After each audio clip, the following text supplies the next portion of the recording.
It's funny, like kind of what I like grew up when I was young, like young teenager. I was into more like Smashing Pumpkins and Radiohead and that kind of stuff. I'm more of like a folkier artist now, and I kind of latched onto the singer-songwriter thing, kind of coming out of my teens. I started listening to people like Joni Mitchell and Leonard Cohen, and that just like blew my mind. And so yeah, I kind of came to the style of music that I'm doing maybe a bit later, but I still really like the high energy of those rock bands. I still like that. So I think I tried to bring some of that energy and intensity into this sort of more singer-songwriter realm.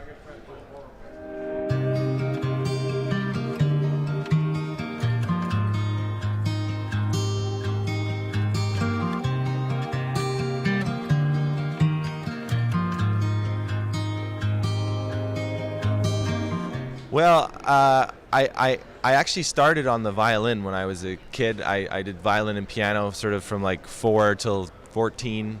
And at the tail end of that, when I was around 13, I picked up a guitar for the first time. And you know, I realized that I could sort of emulate the people who were my idols because they were all playing guitar. And I think there's something about the guitar that you just sort of, or maybe it's just me, but you kind of have a writing impulse on it. Like it's just so easy to sing and play. You know, obviously on the violin, it's not it gets done, but it's not so easy. Even on the piano, I don't know, it just didn't come as naturally to me to sing and write at that time. But like a guitar, you really don't. You know, in the early days, you can just bash out 3 chords and you could still write a song, you know, pretty reasonably. So as soon as I realized I could write a song, that was really empowering to realize that you could make something that didn't exist before, and then now it existed. You know, that's what got me excited. I lost you for a midnight. I found you in the morning. Yeah, I released my second album called Still Mine Still in 2012. It's sort of funny to call it my second album because the truth of the matter is it's actually my 6th album. But I publicly put it out on press releases that it's my second album. But that's because I think it takes some time to figure out what you want to do, you know, and it's kind of like you don't. You know, if you were to call yourself a visual artist, you wouldn't put like the painting you did for your mom in kindergarten, you know, and it's up on the fridge. You wouldn't necessarily put that out at the gallery, right? So, unless for public interest's sake. But so yeah, I feel like it sort of took me a while to figure out my thing, and Still Mine Still is sort of the second album where I feel like I'm still okay with the album, even though it's, you know, wrapped in cellophane. Like I'm still willing for people to buy it and call it Peter Katz. And so with that album, it was really a matter of like stripping down all of the distractions. You know, I think when you start out, you're or at least I was so concerned about, you know, people knowing that I could sing or I could play guitar, so like trying to sing as loud as I can or play as hard as I can, or just like, you know, do all these sort of cartwheels within the songs trying to get people to notice you. And then I sort of just kept stripping things back and just trying to write like good songs and trying to present them in an honest way and trust that the message and the emotion and the connection of the song would come across without sort of banging it over people's head. And that's when I really sort of started to come into my own. So I think with Still Mine Still, you know, that album is a lot of me standing, singing, playing guitar all at the same time. It's not necessarily to a click, it's not necessarily perfect, but I think it's the most real thing I've done, and that's why I'm proud to put it out. I lay there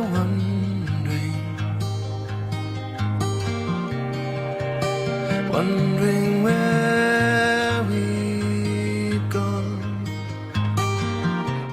I mean, I think I write songs for a lot of different reasons. And I mean, with Still Mine Still, you know, it was a friend of mine going through this really difficult depression and anxiety, and I really had a strong impulse of wanting to try to do something that help, something that she could listen to sort of listen to lyrics at the end of the day and feel some comfort and sort of de-stressing. And so, it's any time I sort of have a strong reaction as a human being just to something in the world, I tend to sort of get the notion that I could turn that into a song, and it doesn't always work that way, because sometimes when you come in with too much of a mandate, it sort of just comes out a bit contrived or a bit superficial. But it's certainly nice when that happens, when you're able to connect, a specific moment or a specific impulse with an actual song in the end. And yeah, I would say probably I write a lot of stuff based on inspiration from outside people, like with a desire to connect or to tell a story, somebody else's story, or to reach out, or comfort a friend, or whatever it is, or confess something. I think that's a big thing. There's definitely some songs about stuff going on in my own life, but I think as you go along, you sort of exhaust some of those, like you sort of cover all the things in your own life, that you've covered, and then you sort of start to look outside of yourself and see what else is going on. And obviously you as a person, you change and you see the world differently, so there's always sort of updates to my personal psyche songs. But especially with Still Mine Still, there was a lot of songs written by looking at outside people and sort of wanting to write a song for different people or for different situations for them. We're turning into monsters. We're turning into war. Yeah, I think as far as sort of relax versus stress when it comes to music, for me it's I've really learned to see my career as my job, and my job contains all these things that I must do to get from A to B, to make certain opportunities happen. And just even just writing is not like, I don't really see it as you sort of walk through the world waiting for a lightning bolt to strike you in the head. I see it as like, sit down and write every single day and like treat it like work. And sometimes it's agony. Sometimes it's like, I don't want to do this, but you have to do it, and you make it happen. And so, and also just, I played close to 200 shows a year, so just the sheer mechanics of getting this body around the world, getting the gear around the world, it just takes a massive amount of coordination and logistics, and that is stressful, but the actual moment where I get to like hit the stage and play the show, or the moment where I'm at home and the song finally like clicks and comes together, like those are the rewards. That to me is where I'm in the happiest place on earth, where everything falls away and I'm totally relaxed and I'm totally happy. I don't really get nervous about shows, because like that's the best part. That's the reward, So I would never. I always think like, man, I would hate to ruin this by being all nervous. Like this is what I've spent all this energy working for. I'm gonna get up there and totally enjoy myself, because this is all I've got. Like otherwise, why the hell did I just like drive 8 hours through a snowstorm and sleep on a couch? Like this is the only thing. This is the only reward. So I really better enjoy this. So that's what relaxes me. So let's stop printing posters. Let's say that we are sure.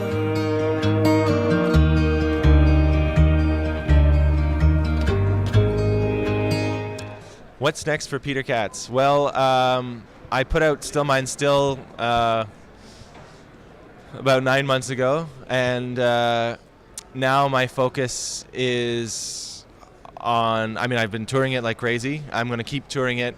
I put out 3 albums in 2 years, and that was a bit insane, just as far as the logistics of it, to like be finishing one album while you're on tour, touring an album. Like my last tour in Canada, I was touring with like reference monitors and stuff that I have to set up everywhere I go, and I'd like play a gig and then get in at 1 a.m, have to sit and listen to mixes, and so that was a bit crazy. I don't want to do that again.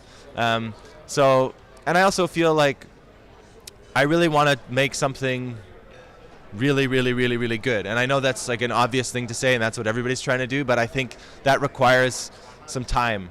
So right now I'm basically trying to tour, get myself back on my feet from the financial exhaustion of doing 3 albums in that amount of time. And I'm just trying to write my face off, basically. So I'd like to have like hundreds of songs for the next album. So right now I'm just writing as much as I can. I'm writing with other people, and I'm doing a lot of writing on my own. And I just want to like take a step back as far as recording goes, and play around and like take a year to make an album versus having a mandate for it, and see what that yields. So that's kind of my thing right now, is I'm trying to get refocused on the art aspect of it, not just the logistics aspect of it, and see what I can do.